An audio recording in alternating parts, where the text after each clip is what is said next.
Okay, hello everyone. Here I want to provide a tutorial on how to fix signal phone that appear on Infinix Hot 4DI device. Well, knowing how to fix the issue of your signal that appear on your Android device is crucial for maintaining connectivity and communication.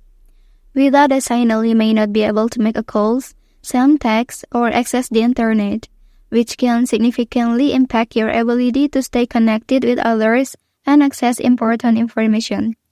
So, let's go to the tutorial. Okay, first thing first, enter to the settings on your device. Well, so now select SIM and network settings. After that, you have to make sure that your SIM card is active. Tap on the SIM card. Okay, and here, turn this toggle on.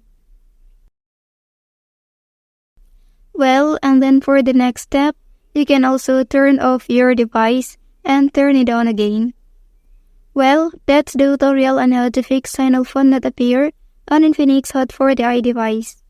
If you are helped by this video, don't forget to like and subscribe to get other information from this channel. Thank you.